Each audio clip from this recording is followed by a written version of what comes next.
There we go. So our first question for test 3 is find the domain of the rational function and write the answer in set, builder, and interval notation. So basically right here this is a rational function. Let me just grab a color pen real quick. And when they ask us to find the domain, what we're basically looking for is the value or values that would make the denominator of this fraction undefined. Because as you know, when you have a fraction and there's a zero in the denominator, then the fraction would be undefined. So to find this value, we basically just taking the denominator, which is x squared minus 36, and setting it equal to 0. That helps us to find this value that will make the denominator 0, so our fraction would be undefined. Well, this is a factoring problem, and we did factoring very heavily in the past test. So you should realize that this is the difference of two perfect squares. And to factor the difference of two perfect squares, you write an x and an x. You need a negative and a positive sign, and it doesn't matter which one goes. I'm just going to start with my negative and then my positive. And then the square root of 36 is 6 and 6. All that is equal to 0. Now we're taking each individual part and setting it equal to 0. So x minus 6 is equal to 0, and also x plus 6 is equal to 0. Solving for x, on this side we have to add 6 to both sides. That cancels out the 6 on the left side. We got x, and 0 plus 6 is 6. And now on the right side we will have to subtract 6 from both sides, and x is by itself negative 6. Okay, so we found those two values that will make our denominator equal to 0 and give our fraction an undefined value. To write this in set builder notation, and I believe on the test I made it a little bit easy because I gave you this part already. So x, the line means such that x is a real number,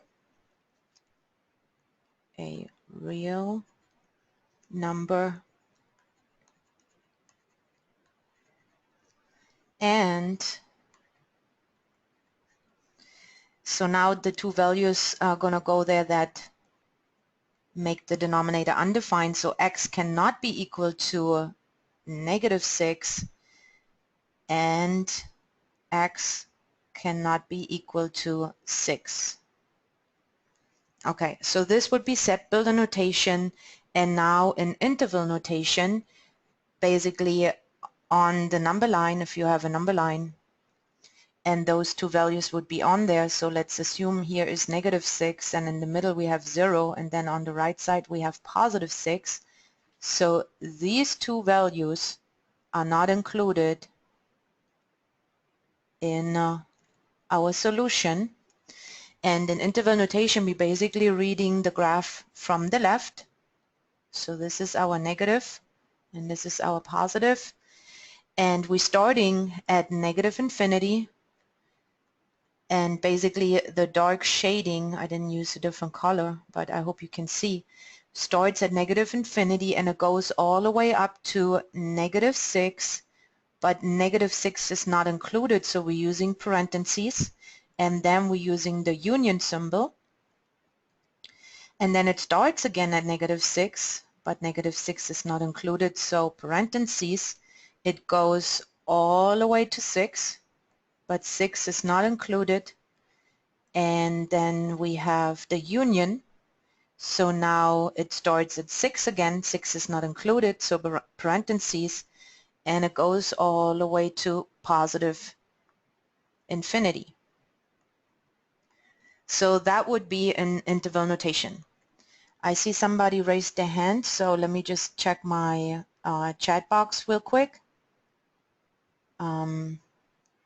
I don't see any questions. So I guess that person just tuned in a little late. I was saying that I'm going to be by myself today, so if you have a question and type something for me into the chat box and raise your hand. So I see you put your hand down, but only raise your hand if you type something into the chat box, so I will be able to check what you wrote or what questions you have. All right, so if there are no questions for problem number 1, then let's move on to question 2.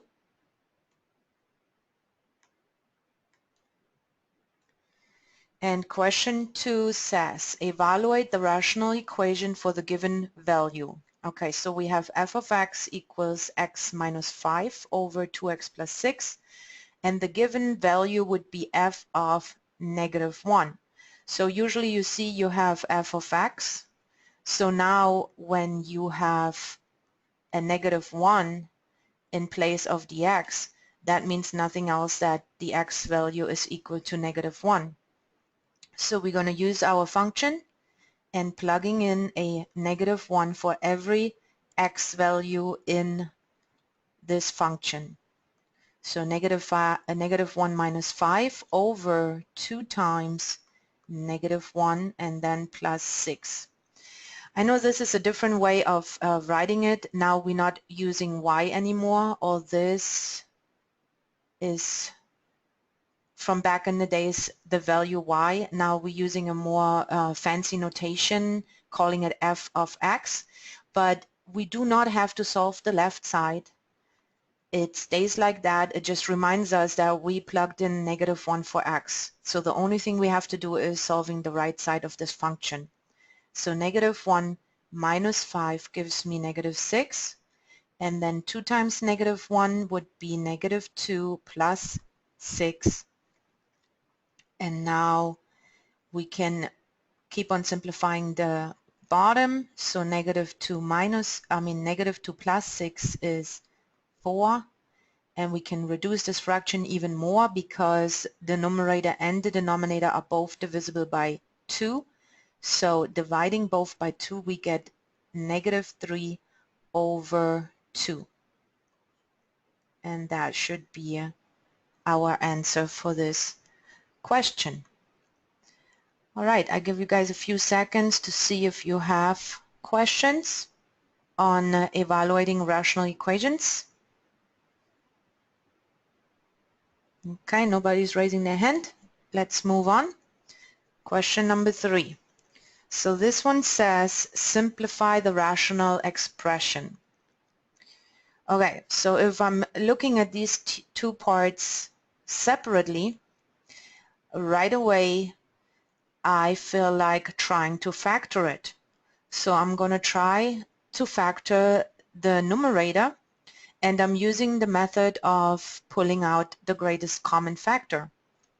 So 5x minus 25, both of them share a common factor of 5. And when I divide both terms by 5, I'm left with x minus 5. So the numerator is in factored form. Now the denominator also has a greatest common factor, and the greatest common factor is 7. Pulling out a 7 from both terms, I'm left with 5 minus x. So now you might be tempted to cross these two out because they look alike, but actually they are not the same. So we only can cross out parts from the numerator and the denominator if they are exactly the same. So either you remember that if they are reversed, all that happens is that in the front gets a negative added, and to see why, let's do it here on the side. So I'm going to take this bottom part and I'm going to reverse it. So this is the same. I could also write it like this.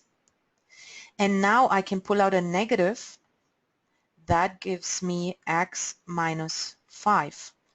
Because if I multiply this negative back in, I'm getting exactly the negative x plus 5. So now, as you see, they are the same, and I got this negative that I was mentioned before. So the negative, I'm just going to write it in front, and then I have x minus 5, and now also the denominator has x minus 5. Now when they are exactly the same, that's when I'm able to cross this out.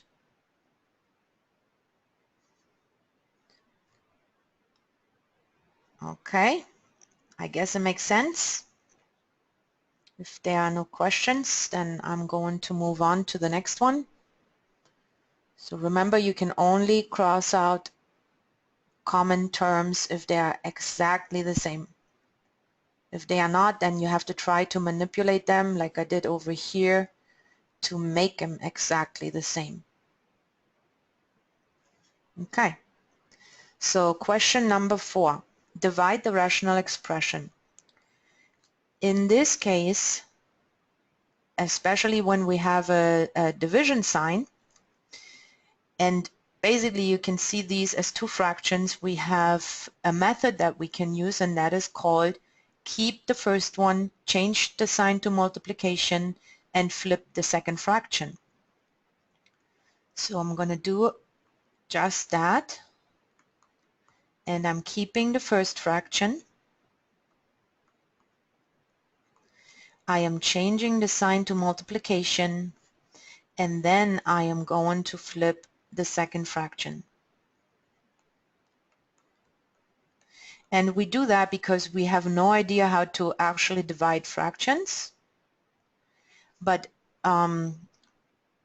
keeping, changing, flipping helps us to convert it into multiplication, and we do know how to multiply fractions. So again, this looks like factoring, and I'm going to start right up here with this one. So I have a trinomial, 3 terms, and there is a coefficient of 1, which means an imaginary 1 in front of the z squared.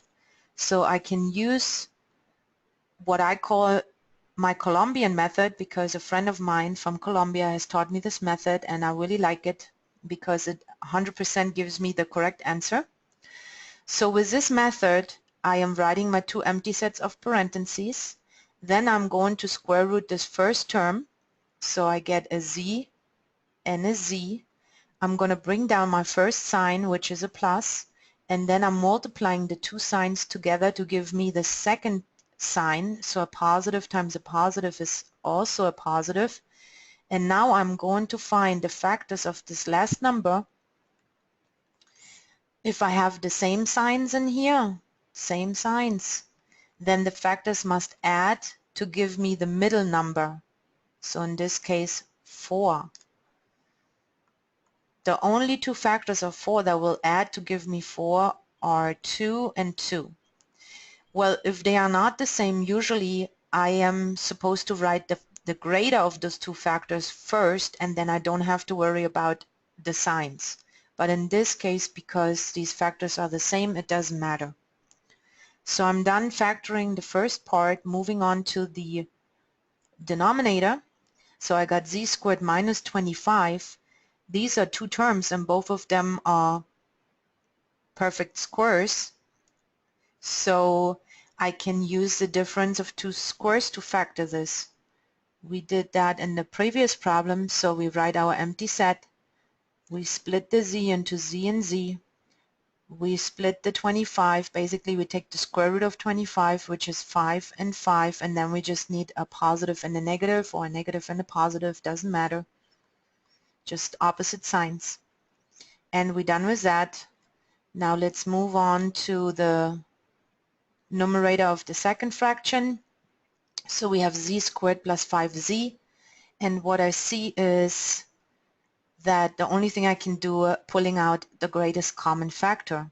Both of them share a z, so taking out a z, I'm left with z plus 5. And then the denominator, basically I can do nothing. It's already in simplest form, so I'm just going to bring it down. Now I could also connect my fraction bar here because this is a multiplication, and then I can cross out anything from on top with anything in the bottom, but they have to be the same. So I'm going to start right here with z plus 2 and z plus 2 top and bottom, and then also I can cancel out the z plus 5 in the bottom and the z plus 5 on top. Okay, multiplying together what we have left, so z times this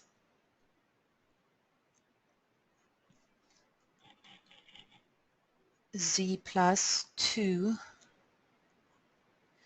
and then in the bottom I am just going to have z minus 5. And in this case it's fine to leave it like that, but if you wanted to, and on your test both of the answers are going to be correct, either you leave it like that or you are actually getting rid of this parentheses and distributing the z back inside, so you will get z squared plus 2z over z minus 5. So both of these answers are correct.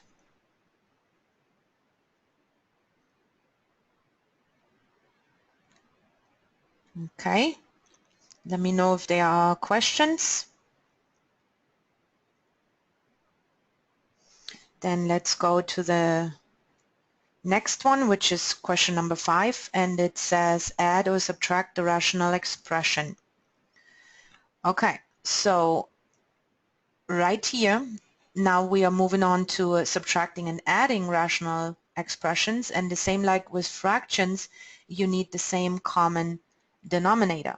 But in this case, as you can see, all of these are the same.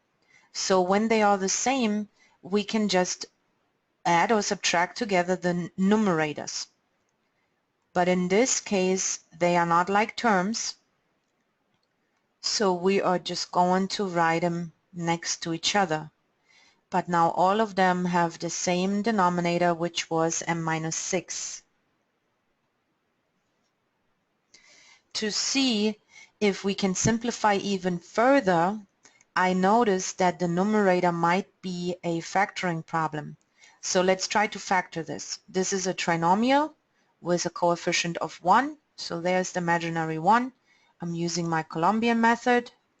So I'm writing my empty sets, square rooting this first term. So the square root of m squared is just m and m, bringing down my first sign, multiplying my signs together.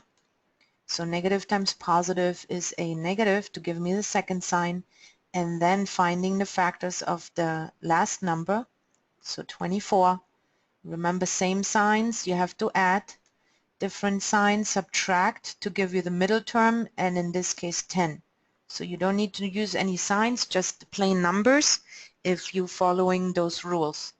So now the factors of 24 that will add to give me 10 is 6 times 4. 6 times 4 is 24, and 6 plus 4 is 10. So in this case now we have two different factors, so make sure always to write the larger of those two factors first, in this case 6, and then the smaller one second. Now in the denominator I had m minus 6, so as you can tell I can cross out the m minus 6 from top and bottom. So the only thing I'm left with is m minus 4 as my final answer.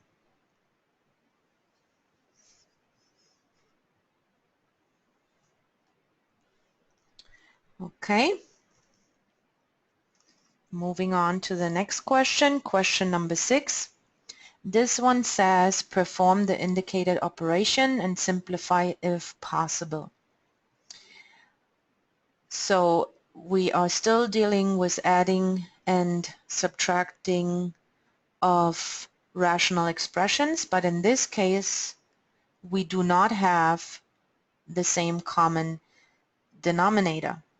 To be able to find the least common denominator of both of these fractions, we have to simplify these denominators a little bit by using factoring.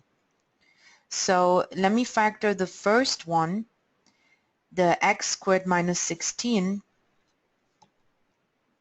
And this is two terms, and both of them are perfect squares, so this is a difference of two perfect squares, and you can factor that by splitting the x, taking the square root of 16, which is 4 and 4, and then just a negative and a plus sign, so opposite signs.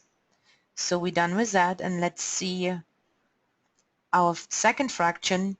Again, this is a trinomial with a coefficient of 1.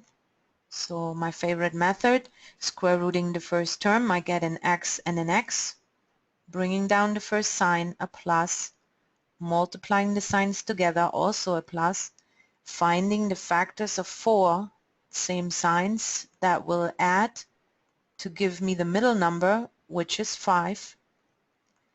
And the only factors of 4 that will add to give me 5 is 4 times 1, which is 4, and 4 plus 1 is 5. Larger one first, smaller one second, and I'm done. Okay, so now I can compare them, and I see that both of these already have x plus 4. But then I notice that this one has x plus 1 and this one has x plus 4, which are different. So basically the least common denominator of all these pieces together would be a combination of all. So least common denominator, both of them have a x plus 4, so that's definitely going to be part of the denominator. And then one of them has x minus 4 and the other one has x plus 1. So that's what I was meaning by saying a combination of both. So now they have all of them. So what I have to do now, and let me change my color real quick, I will have to multiply the left side by what is missing in the denominator. So on the left side we are missing the x plus 1. So I'm going to multiply top and bottom by x plus 1. And then on the right side what I'm missing is the x minus 4. So I'm going to multiply the right side by what is missing, the x minus 4. Okay. So in the next step, you basically just have to put all this together. So I'm going to distribute the x plus 1 with the x. So I can rewrite it to, usually you have the x in front and then the x plus 1. So this might look nicer and easier for you to distribute. So x times x is x squared, and then x times 1 is just 1x, or just x. And then on the second side I'm going to distribute the 3. So either you're going to put it inside parentheses here, or you're going to remember that it's not just the 3, that the negative goes with the 3. So I'm going to use parentheses and then do it in the next step, but either way you get the same answer. Just don't forget about this negative sign. This is really important. That will change your final answer if you ignore that. So 3 times x is 3x, and then 3 times negative 4 is negative 12. Now both of them have the same common denominator, so I only have to write it once. X plus 1, x minus 4, and x plus 4. So this is what I meant. Now I have to distribute the negative sign, and I am going to get x squared plus x and then minus 3x, and negative times a negative is a positive 12. The denominator stays the same, and x plus 4. In the numerator I see both of these terms are like terms, so I can combine them. and I am going to get x squared, and then 1 minus 3 is negative 2x plus 12, and x plus 1, x minus 4, and x plus 4. So this looks like a trinomial, so I should try to factor it, but I did this problem previously, and well, let me show you how you figure out that you cannot factor it. So with a trinomial, you're supposed to use any method of your choice, the AC, Colombian, or trial and error, or any other method there is. So in my case, I'm going to try to use the Colombian method, and that's why I also like this method, because I would know if a trinomial is not factorable. So I would take my first sign, multiply the signs together, and now I'm supposed to find the factors of the last number, which is 12. Again, same signs here, so the factors must add to give me the middle number, which is 2. So can you think of any factors of 12 that will add to give me 2? I cannot, and therefore this trinomial is not factorable. So that would actually be our final answer.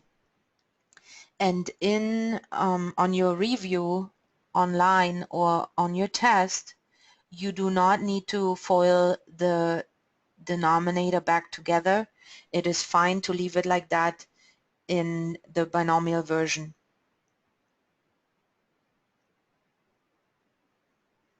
Okay, let me know if you have questions.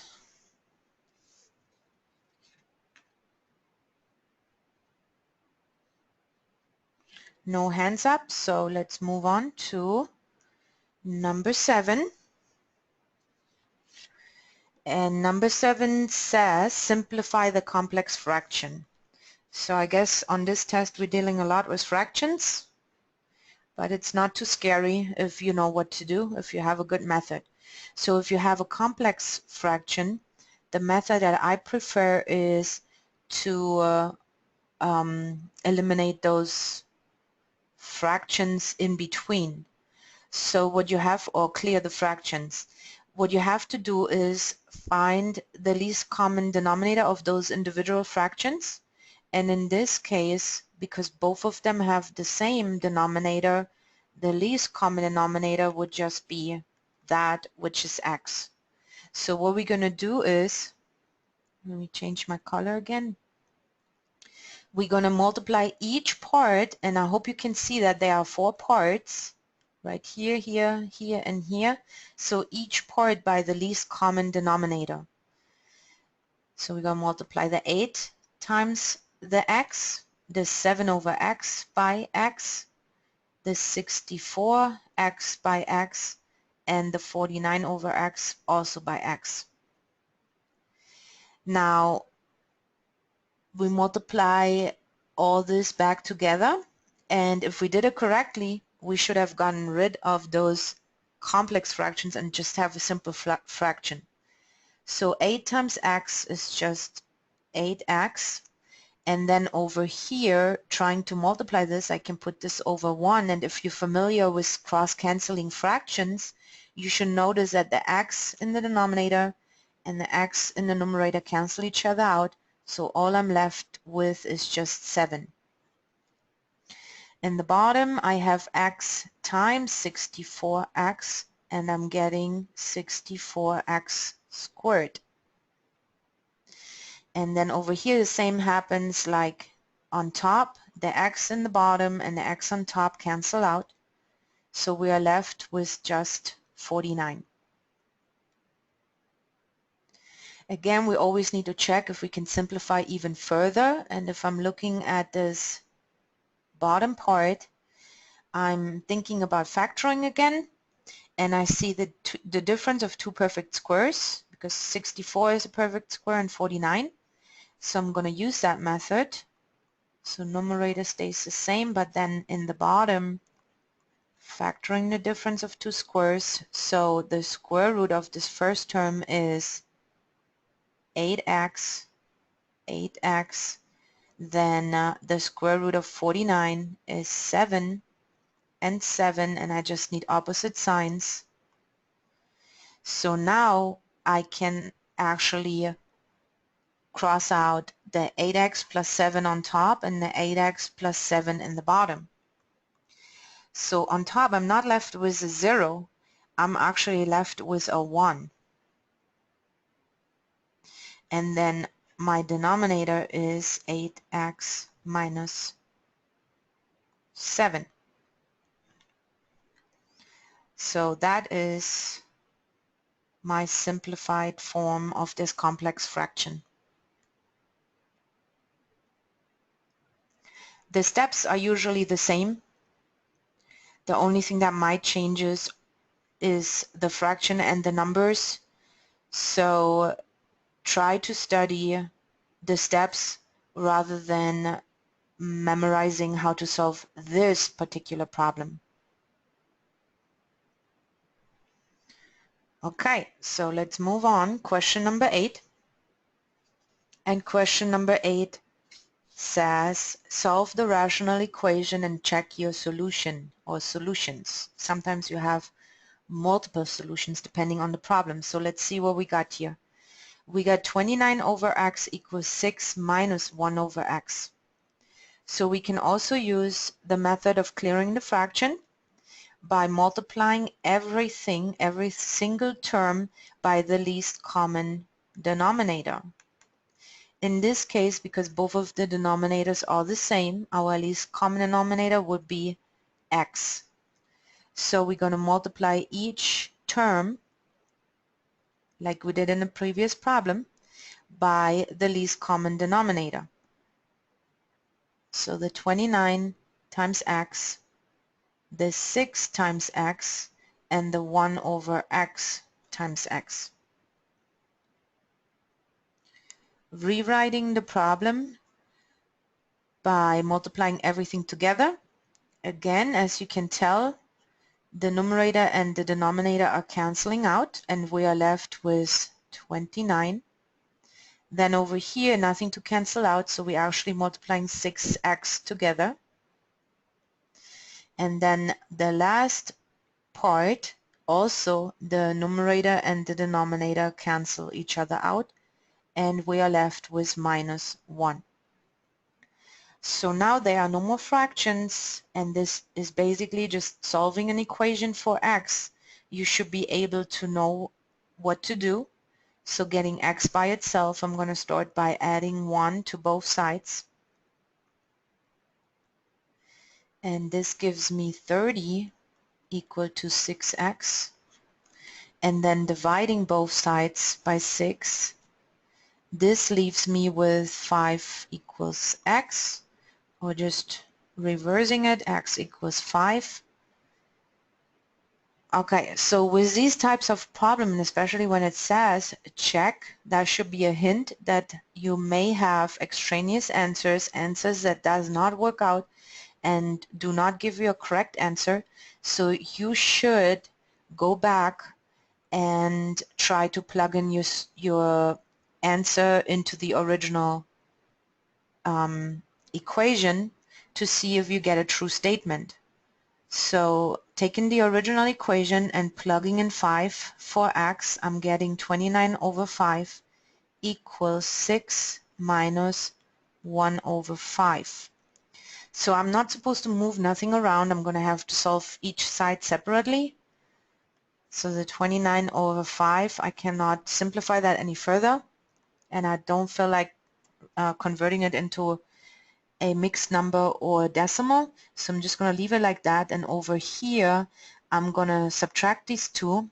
I can either use my graphing calculator and then convert it back into a fraction, or I'm just going to do it manually.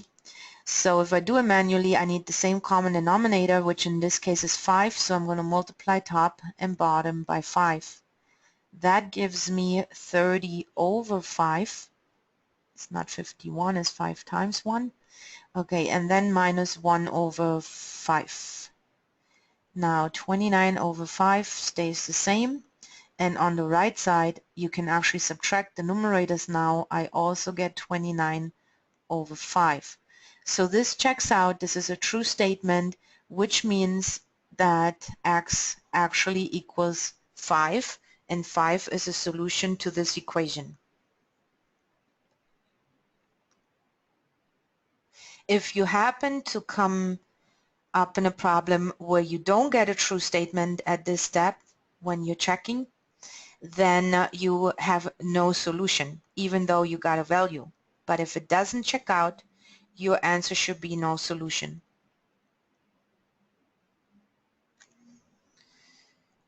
Next question, question number 9.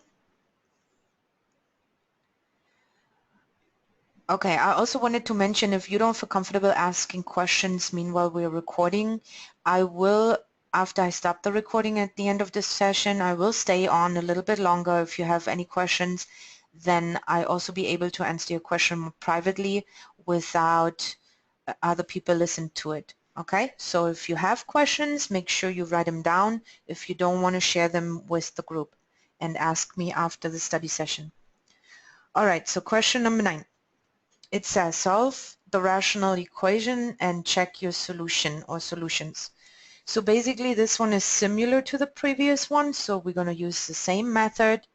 We are going to multiply by the least common denominator, and in this case it's easy, there's only one denominator, so it should be m. So the next step was to multiply each term by that least common denominator. So we're going to multiply m by m, the negative 5 over m by m, and also the 4 by m. Let's rewrite this, and we are going to get m times m, which is m squared, and then numerator and denominator cancel each other out, so we are left with negative 5, and over here 4 times m is 4m. Okay, so to find a solution to this problem, especially when we have a square involved, we should probably try to use factoring, and to factor an equation we have to set that equation equal to 0. So we are going to move the 4m to the other side by subtracting 4m from both sides. And then we are going to write the terms in descending order, so starting with the m squared, then the minus 4m, and then minus 5. All that is equal to 0. So they are not like terms, I cannot combine them. I am writing them next to each other. So now let's try to factor this. This is a trinomial with a coefficient of 1. So let's use my my favorite Columbia method.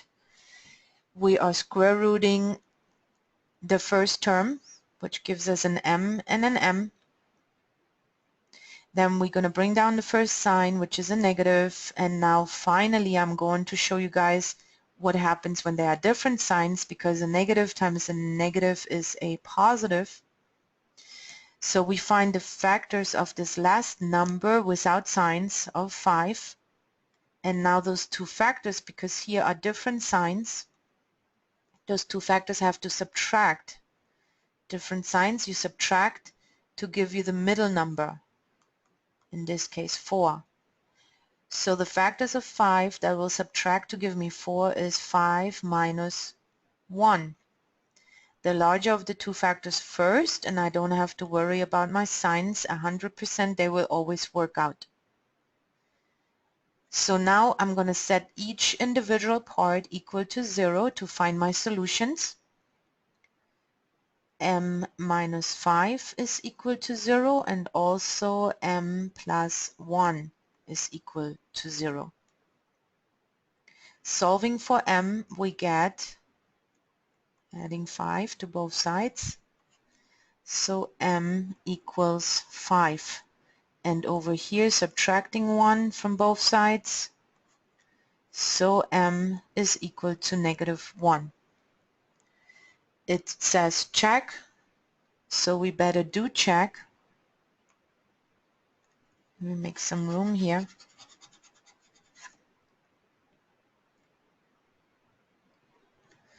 And we're going to check by taking the values and plugging them back into our original equation. Let me write the equation down. I kind of messed it up a little bit, so it's hard to see.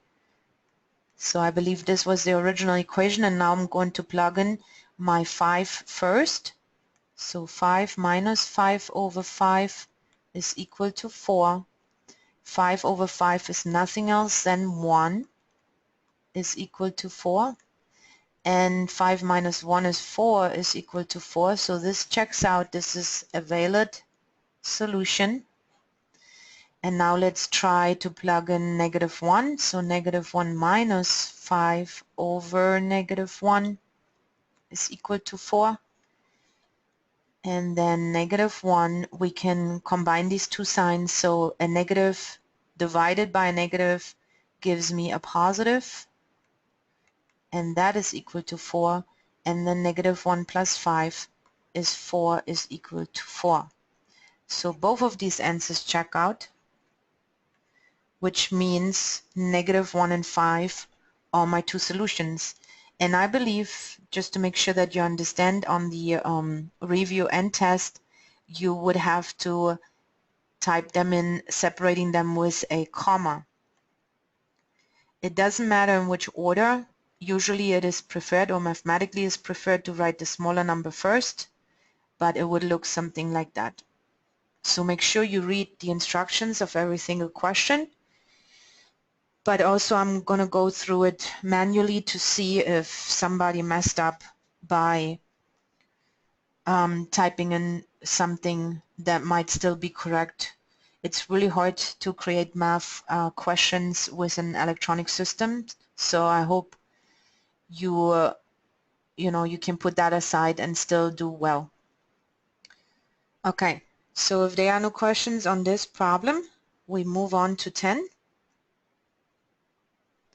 This one says solve the literal equation for the specified variable. A lot of students have a very, very hard time with this question.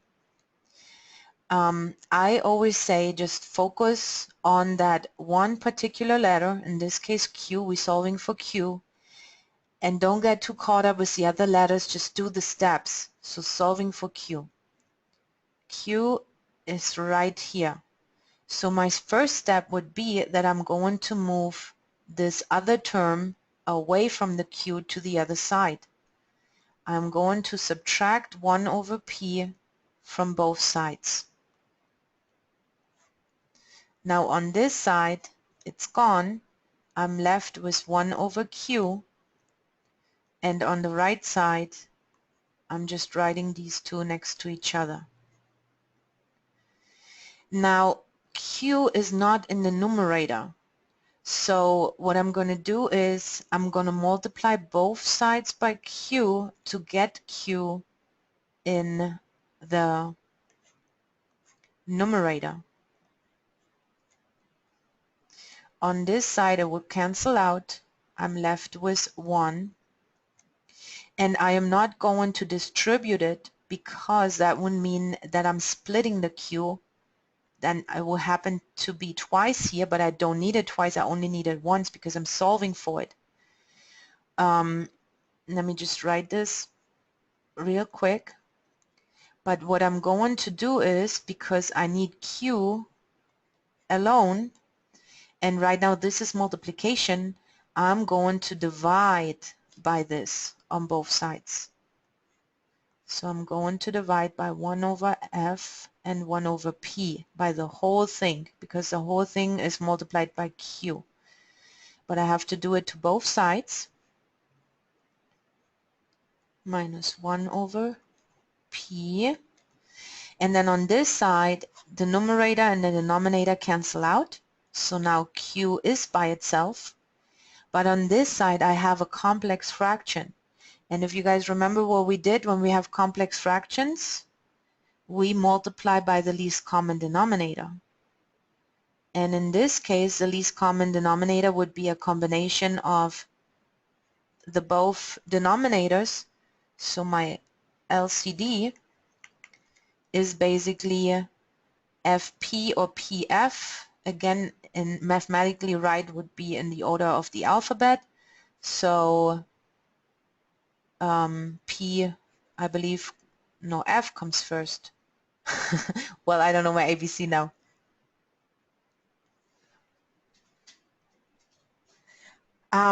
So I guess F comes first. Unless you guys disagree, you can raise your hand. Okay, so nobody disagrees. F does come first in the alphabet. So let me erase that and write it in the right order.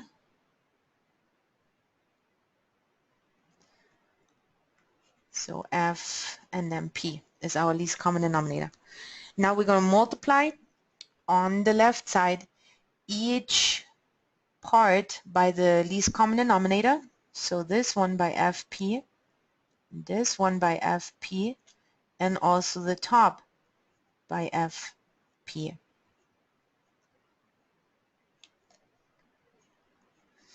All right, let's rewrite this now. In the numerator, nothing really cancels out, so it's just 1 time FP. And then in the denominator, now we have a FP on top and a F in the bottom. This is all multiplication, so I actually am able to just cancel out one little piece. The F and the F is the same, and I'm left with P times 1, which is just P. And then over here, the same,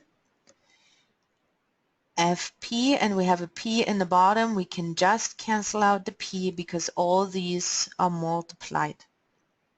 So we are left with minus F. And our Q is by itself on the right side, but we can always rewrite it with the Q first.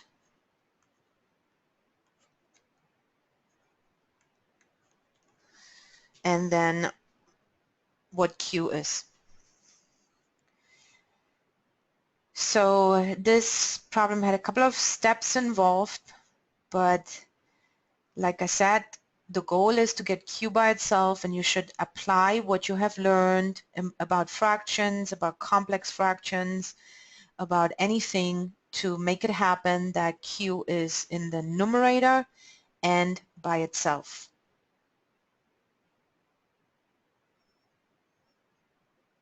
Okay, so no questions? Then let's move on to problem number 11. So we have a word problem. This one says solve the application, and it states that a painter can finish painting a house in 8 hours. Her assistant takes 10 hours to finish the same job. How long would it take for them to complete the job if they were working together? So with word problems, you should always try to come up with an equation that you are able to solve using the information that you are given. And in this case, we are given that one painter did it in 8 hours and the other one in 10 hours, and both of them together, and we are looking for in how much time they did it if both of them were working together. So I like to set up this equation, and there are different methods, but I like to set it up that I don't know the part that it would take the first person to paint the house if they were working together, but I know if they work by themselves it would take them 8 hours. But if I add the assistant, and I don't know how long it would take him to if he does it with the first painter, but I know if he's working by himself it would take him 10 hours. And all that is equal to one job. Both of them are doing one job together. So now I got my equation, and I basically have to solve for x, because that will give me the amount or the hours that it would take them if they were working together. So these are two fractions. When we are adding fractions, we need the same common denominator. In this case, the least common denominator, I don't know if you guys know the least common denominator when you're given two different numbers, but I have a little method that I'm using when I have two different numbers. I'm basically listing the prime factors, and the prime factors of 8 are 2 times 2 times 2, and then the prime factors of 10 are 2 times, not 2 times 2, 2 times 5. Okay, once you found the prime factors, if they have anything in common, mark it, and for your least common denominator, you only have to take that piece once. So in this case, they both share a 2, so I only grab it once, but then I'm going to have to grab all the individual pieces. So I'm still having a 2, another 2, and then a 5. If I multiply all these back together, I'm getting my least common denominator, which in this case is 40. So this is a method how to find the least common denominator if you're dealing with numbers. So to get to 40, the first fraction, we have to multiply by 5, top and bottom. And the second fraction, to get to 40, we have to multiply by 4, top and bottom. Okay, now rewriting this, we get 5x over 40 plus 4x over 40, and that is equal to 1. I just realized that if you don't like the fractions, you could have also used the method we were using previously of clearing the fractions, and that would have meant that you would have to multiply through by 40. So this by 40, this by 40, and this by 40, and that will cancel out the two denominators. But it's not too bad, because what happens now in my case, I just add the numerators, because now the denominators are the same. So 5x plus 4x is 9, and 40 stays the same. On the other side we have 1, and now solving for x, so to get rid of the 40 we could just multiply by 40 on both sides, and we are left with 9x equals 40, and then dividing by 9, so x equals 40 over 9. In this case, they want you to convert it into a mixed number, but on your review and your test, it's not necessary to convert it into a mixed number. You could leave it as an improper fraction. So let's just, for this particular review, so you can compare with the answers at the back, let's convert it to a mixed number. So how many times does a 9 go into 40? It goes in approximately 4 times, and 4 times 9 is 36, so 40 minus 36 leaves me with 4/9 hours.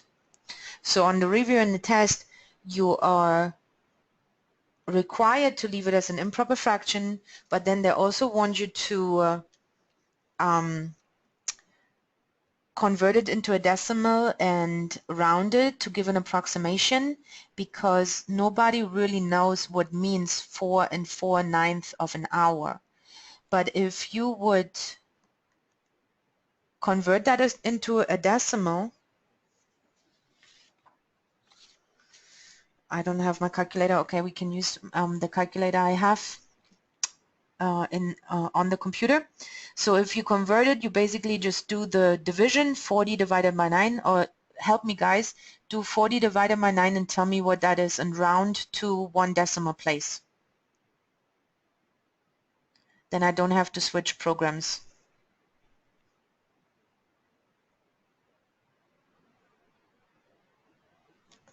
I hope you guys are paying attention. Don't let me hang here.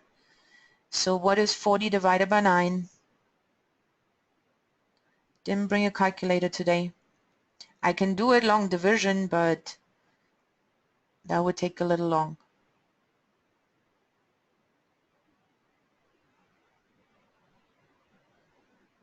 I guess my audience doesn't want to help me. Let's give them like a few more seconds. Maybe I just don't see where they're typing it in.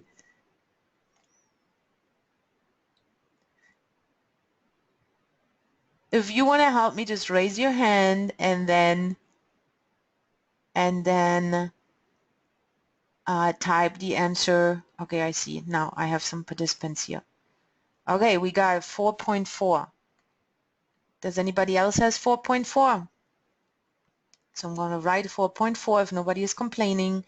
So what she did, thank you by the way, what she did was she divided 40 divided by 9, and that gave her 4.4, probably something else, but I told her to round to 1 decimal place. So 4.4 hours, at least now we know it would take them about 4 hours if they were doing it together, which is pretty good if one would take 8 hours and the other one 10. So basically that's what teamwork can accomplish. You can do it in half the time. Thank you, by the way. Thank you, guys. All right, if there are no questions, let me see. Everybody put their hand down again. Okay, so there are no questions, then let's move on to 12. Another word problem. So to determine the number of fish in a lake, a park ranger catches 300 fish, tags them, and returns them to the lake. Later, 144 fish are caught, and it is found that 20 of them are tagged. Estimate the number of fish in the lake.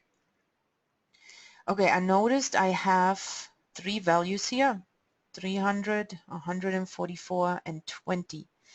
So I feel like this sounds like a proportion. So I'm going to try to write a proportion that I can solve to find this missing value. Basically, they caught 300 fish. So proportion means that I have 2 fractions that are equal to each other. So they caught 300 fish and they tagged them, which means the 300 are the tagged ones. And then later 144 fish are caught, and it is found that 20 of them are tagged. So this side would be the original fishes or fish, and this side is the ones that they later caught, and then how many are tagged. So I started it with the tag on top, then I'm also going to need tag on top on the other side.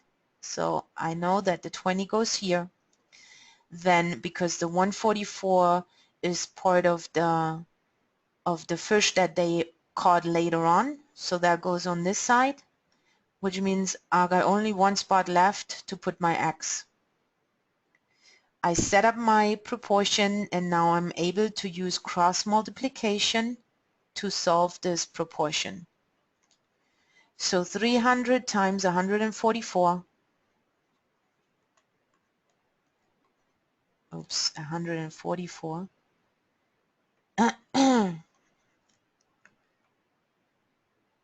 So that was a little hiccup.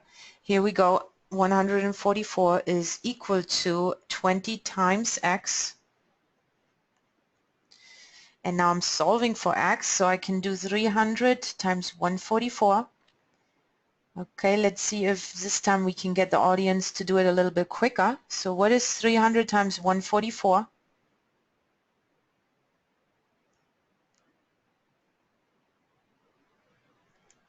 When you finish, raise your hand so I know where to look for your answers. Okay, somebody raised their hand. Let's see. So here we got 43,200. So if you guys agree, let me know if we have another answer to check. Yeah, I think everybody got the same answer, and that will be equal to 20. And now the last step is to get x by itself, so divide by 20 on both sides. Again, guys, I'm asking you, what is 43,200 divided by 20?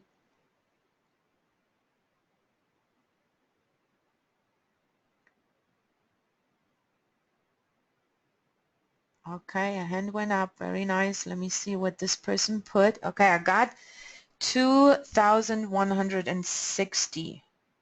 So if this is correct, I'm counting on the audience here, that is equal to x, and x represents the number of fish in the lake.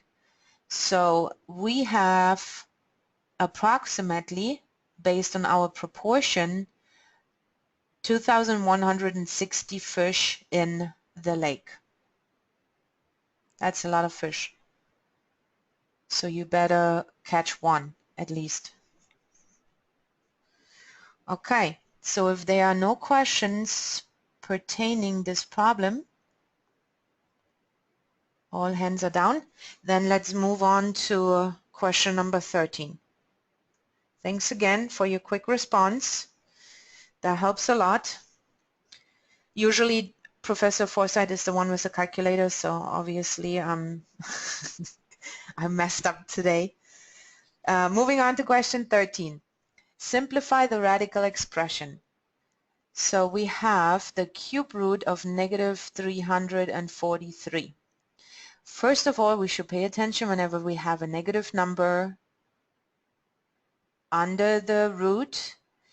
If the index is odd, we only are able to get a real solution for a number that is a root if the index is odd.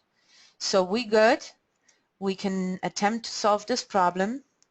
So now we need to find a number that we can multiply 3 times together to give us negative 343. And this number has to be negative because that's the only way that we will get a negative number under the cube root. So I'm going to try if my audience is able to figure that out. I do know this number, but I just want to see how easy or how hard it is for you to find a cube root of something.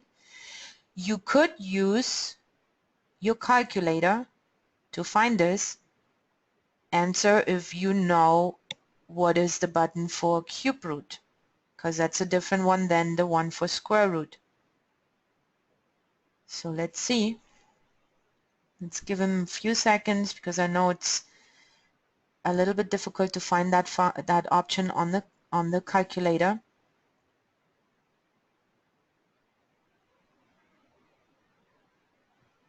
Okay. Nobody has raised their hand yet. So I guess this question is difficult. Let me know if you guys want me to show you on the calculator where that button is.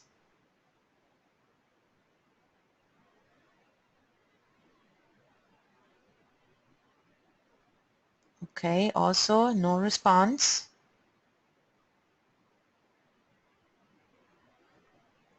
Alright, so I know that this number is negative 7 because negative 7 times negative 7 times negative 7 is negative 343. If you don't believe me, type that into the calculator. I know that negative 7 times negative 7 is definitely 49, and then 49 times negative 7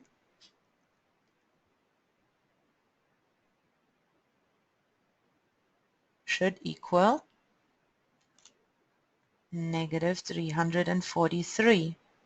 So therefore the cube root of negative 343 is negative 7.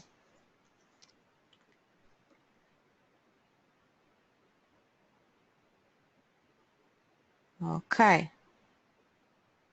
So if there are no questions, let me see if anybody typed something. No. If there are no questions, then I'm moving on to number 14. Unless you guys want me to show you on the calculator to find the cube root of a number or a higher root of a number.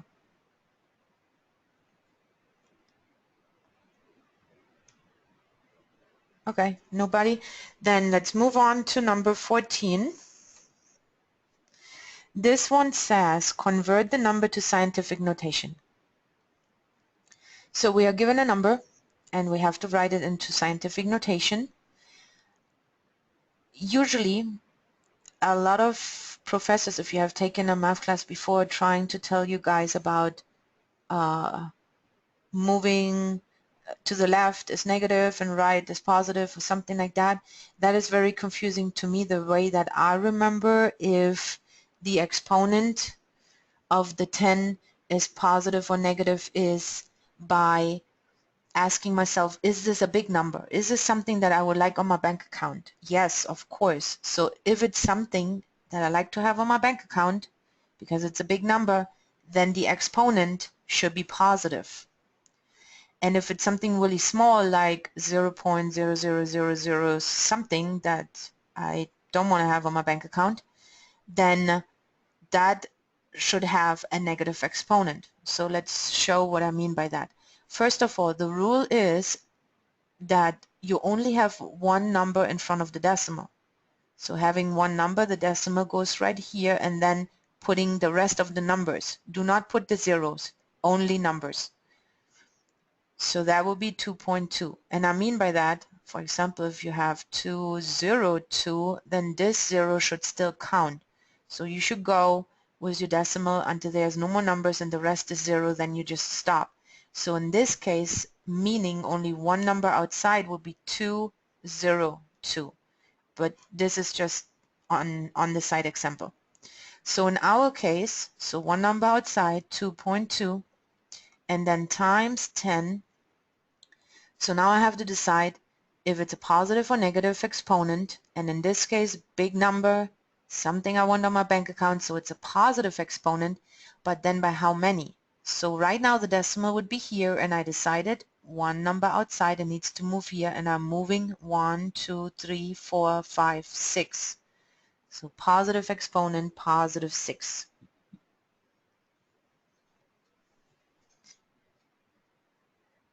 Okay, this problem is not very hard if you can remember. Only one digit in front of the decimal, and positive exponent if you have a big number, negative exponent if you have a really small number.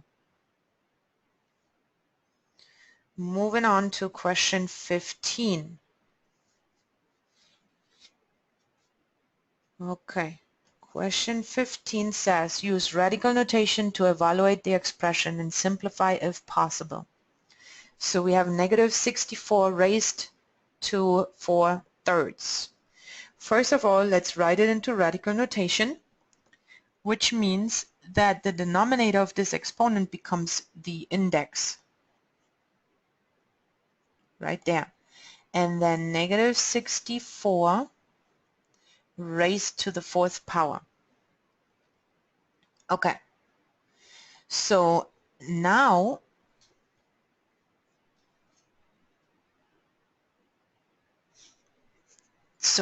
I'm going to fix this a little bit, because you guys remember the rule, if the index and the power are the same, then the radical and the power cancel each other out and the number just comes out. So, but this right now is 4. So I'm going to fix it that there's going to be at least 1 3. So let me rewrite this problem. And I'm going to split the 64 into 3. And then I would have 1 negative 64 left over. Because this is multiplication and there's an imaginary 1. So when you're multiplying, what you do with the exponents, you add them. So 3 plus 1 is 4. This is still the same as this. I just split it so it looks nicer. And now I can apply my rule of having the index and the power the same. So as you can see, I split it even further. I'm allowed to do that. That's still the same. And now I can cancel out the first one. And what is left is negative 64. Okay, the second one, now I'm missing the 6. Okay, here we go. Negative 64. Nobody noticed? Okay, this is what's supposed to say. I just lost it. So now we have to try to do this individually. So cube root of negative 64, you can try to plug this into the calculator. Let's try this again like before. Or try to find a number that is multiplied 3 times by itself to give you negative 64. Can you tell me what this number is that gives you negative 64? I know for sure it is negative. Remember, only if you have an odd index, you're allowed to have a negative number under the radical to be able to get a real number as a solution. Later on, we will be dealing with imaginary numbers. Okay, somebody responded. Let me see. Negative 4. Yay. Okay. Finally, it works. Yay. Okay, negative 4. And that is correct because negative 4 times negative 4 times negative 4 is negative 64. So right here, simplifying this part, I am getting negative 4 out of there. Last step would be to just multiply these two together. And doing that, let me see if my audience is still with me. What do you get if you multiply for negative or negative 64 times negative 4? You get a positive, I can tell you that much.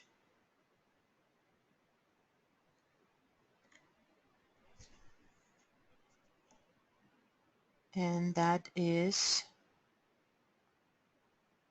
yay, somebody else. Good, good, good. 200, everybody got the right answer. Very nice. I hope you guys get that problem correct on your test. So the final answer, when you multiply these together, you get a positive 256. Good. Perfect. Okay. So if there are no questions, let me check. I'm going to put the hands down. So if there are no questions, raise your hand if you have a question. If there are no questions, then we are going to move on to number 16. Here we go. 16. Multiply and then simplify the radical expression if possible. So here we have two binomials, and that looks pretty much like foiling. So I'm going to use foiling to get rid of those sets of parentheses. So I'm going to start with first times first. And because I don't want to do 11 times 11, even though I know what is 11 times 11, I can also write it like this. Because it's twice. I'm multiplying the same thing twice, right?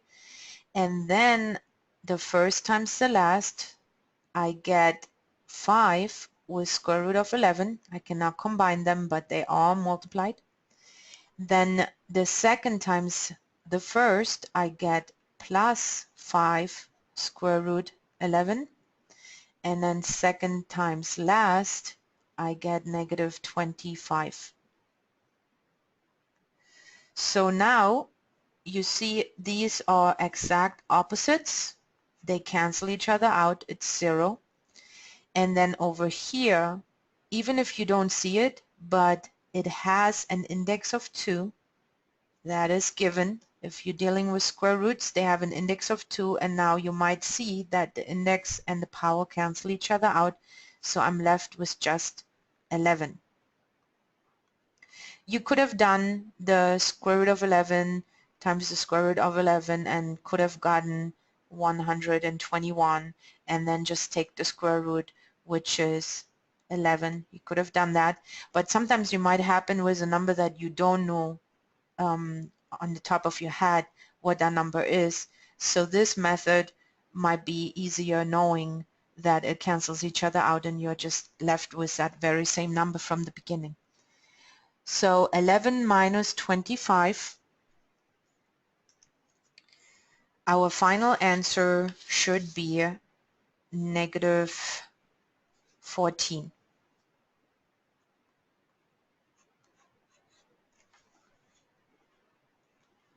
Okay, no questions so far.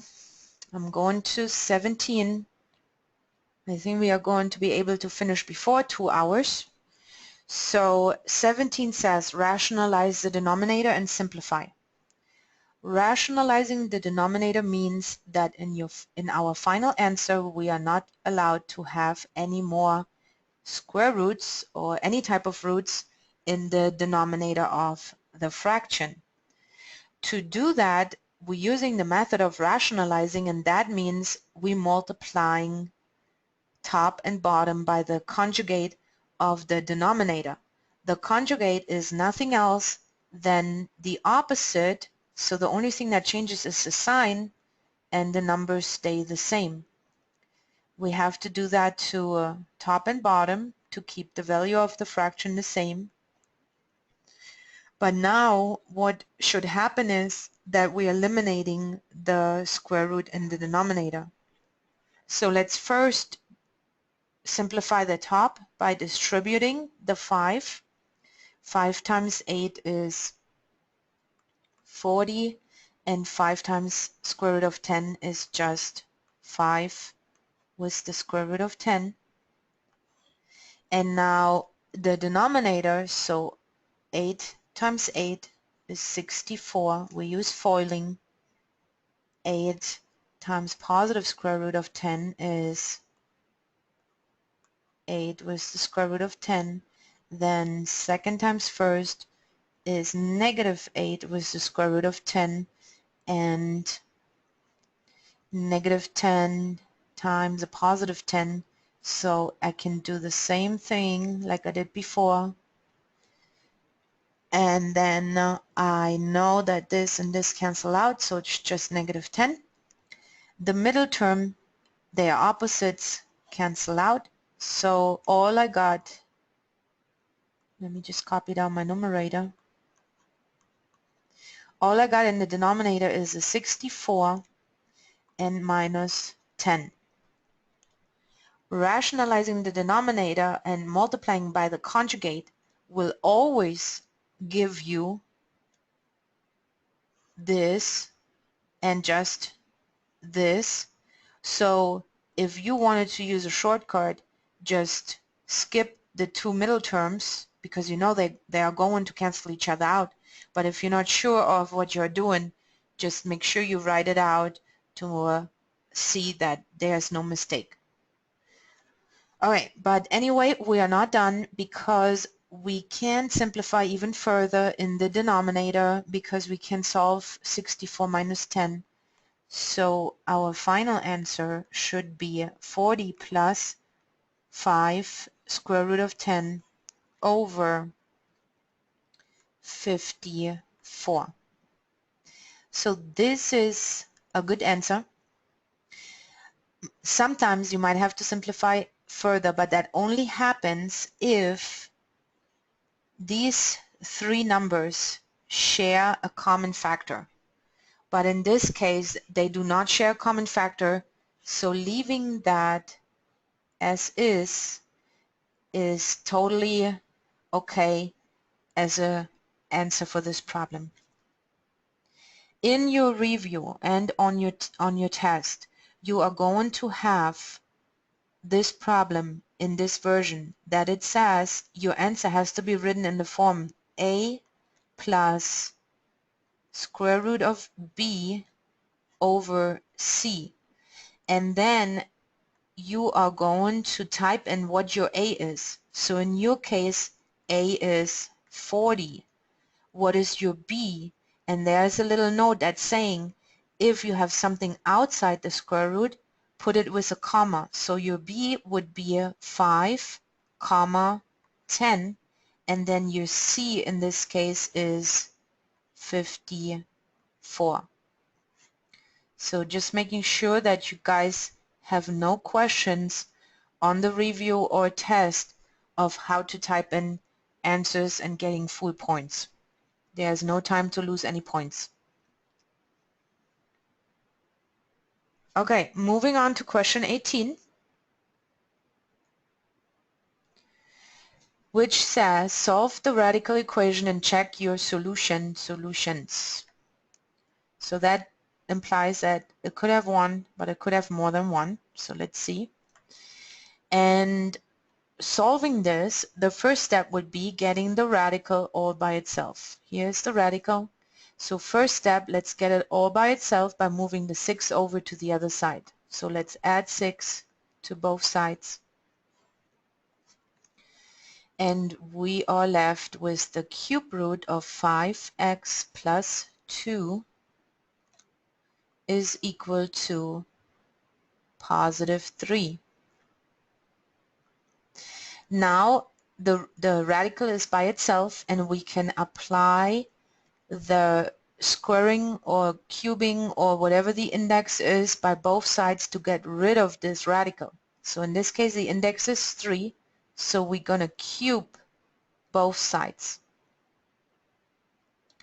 Now here the radical and the power will go away, and we are left with 5x plus 2. And on the right side we have 3 raised to the power of 3. So 3 times 3 times 3 should be 27. Okay, solving for x. So subtract 2. 5x equals 25. Divide by 5 on both sides, and x equals 5.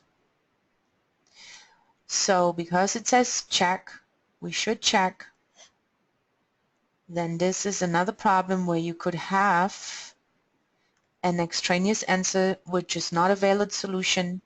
So just to make sure, let's go back into the original problem and plug in 5 for x.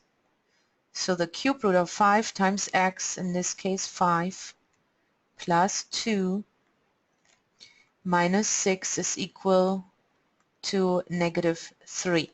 Remember, when you are checking, you are not supposed to move everything across the equal sign. Just solve each side separately and then compare if you got a true statement. So we're just staying on this side. Let's solve under the radical. So 5 times 5 is 25 plus 2. And then on the right side we just have negative 3. 25 plus 2 is 27. Minus 6 is equal to negative 3. The cube root of 27 is 3. Minus 6 is negative 3.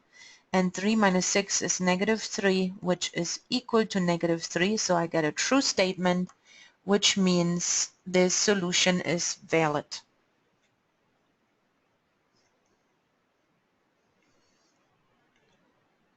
Okay, I don't see hands up, which means no questions. So moving on, number 19, one more word problem. So solve this application and if necessary round to the nearest tenth. Okay, just reminding myself that whatever answer we get. And it says a building has a ramp to its front doors to accommodate the handicapped. If the distance from the building to the end of the ramp is 12 feet and the height from the ground to the front doors is 8 feet, how long is the ramp? I am a very visual person, so I'm going to just draw myself a little ramp. So this would be the ramp for the handicap to enter this building, and then I'm going to put the information where it's supposed to go. So it says the ramp is 12 feet from the building to the end. So the building goes all the way to the bottom, by the way. It's not in the air. So from the building to the end, that is 12 feet. And then it says from the ground to the front doors is 8 feet. So from the ground to the doors, here are the little doors, is 8 feet. And we are looking for how long this ramp is. So that is x. We're looking for x. So now visualizing it, I see this is a right triangle, and when I have a right triangle I can use the Pythagorean theorem to solve for a missing side. So the Pythagorean theorem is c squared is equal to a squared plus b squared, where c squared is always the hypotenuse, and the hypotenuse is the side that is across a 90-degree angle. In this case, this is the longest side of a right triangle. And then a and b are variable, so it doesn't matter if you use 8 or 12 for each one of them. That should not change your answer. But the hypotenuse, the c, is important, that will be the longest side, or the side across the 90-degree angle. So we are looking for c in our case. A and b are our choice, so I'm going to start with the 8 squared and then plus b, which in this case is 12 squared. And now I'm solving for c. So 8 times 8 is 64, and then 12 times 12 is 144. Still solving for c. 64 plus 144 gives me 208. And now I want c by itself, but I have a little squared on there. So to get rid of the squared, I can use the square root method, so square rooting both sides. But if I do that, I will get a positive and negative answer. And that has just something to do with the possibilities of taking square roots or squaring. So I need to consider both. But in this case, because it's a real-world problem, I know that I can disregard the negative answer, because the ramp definitely not going to be negative feet long. So I'm going to focus on the positive answer, but now the square root and the square cancel each other out because the index is 2. So finally c is by itself, and the square root of 208. I hope you guys are still with me because I need your help. But you guys know what? This time, because I really wanted to show you how to use the calculator, you can do it for me, but I'm going to just show possibly the people that will be watching later how to do this on the calculator. I want to change screen, switch programs. So we're looking for the square root of 208. So there's my calculator, and the square root symbol is right here in blue. So I'm going to have to hit the blue button first and then the x squared to get my square root symbol.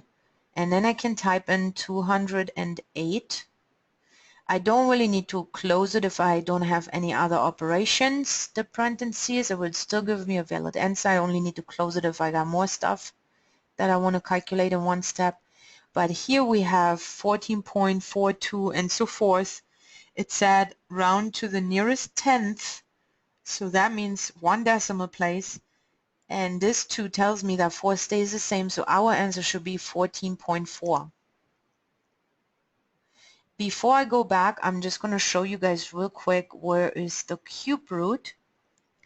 So the cube root, when you hit math, you see right here on the number 4 that it says cube root. So if you wanted to calculate a cube root, you would press math and then 4, and then whatever you're trying to find the cube root of. For example, we did 27 before and we said it was 3, so this should be 3, and that's correct.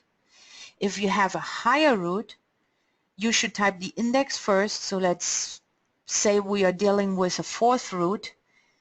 the index is 4, and then we hit math, and under number 5, now I should know a perfect fourth root. I think 64 is a perfect fourth root. So we could try 64, and okay, that didn't work out. I guess 64 is not a perfect fourth root, but that's how you do higher index roots. So in our particular case, we were looking for 14.4, which was rounded to the nearest tenth. So now let's go back to our PowerPoint. 14.4 is the answer, and we are dealing with units, so it should be feet. The ramp is 14.4 feet long.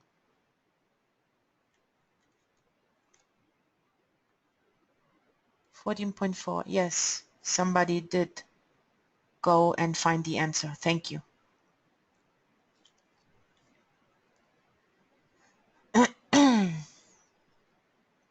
Okay, if we have no questions, let me see, no questions, then we are going to move on to our very last question for this session, which is question number 20, and it says perform the indicated operation and simplify if possible. So we are supposed to add, but we can only add if we have like terms. In this case, they are not alike. This one has an x outside, this one doesn't. This one has x cubed, and this one doesn't. So they are not alike. As of right now, we cannot combine them, but we could try to simplify them first and see then if we got like terms. So let's simplify this first radical, and I'm going to split it into perfect and non-perfect radical parts. So 6 is a non-perfect number. 6 does not have two factors where one of them is a perfect square, so it goes in my non-perfects. But then x cubed, I can split that and make at least part of the x cubed perfect, because the perfect part would be x squared, and then I would have 1x left, because x squared times another x will give me the x cubed.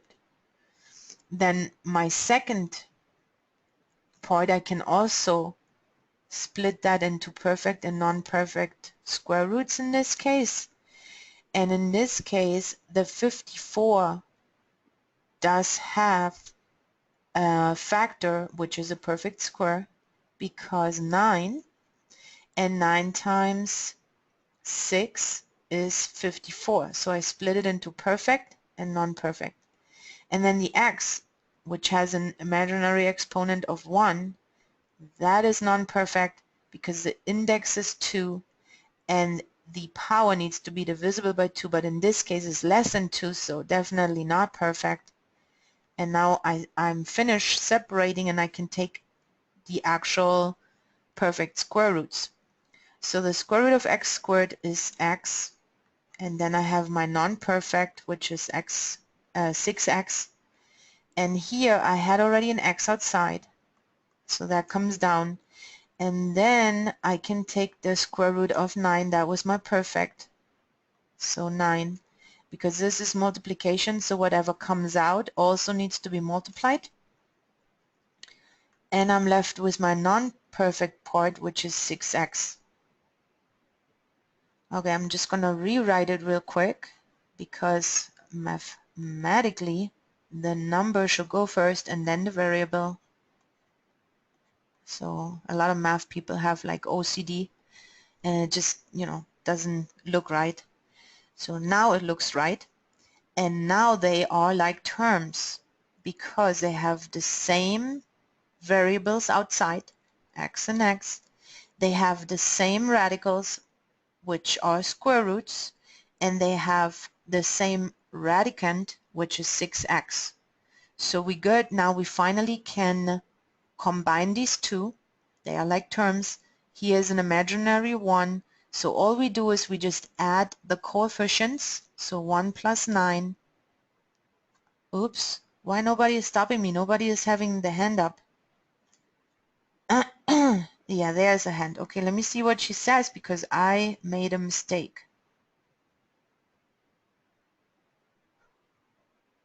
Okay, she didn't see nothing yet, but I guess she tried to get my attention to tell me that there is something wrong. Let me give her a second to figure out what is wrong because I noticed.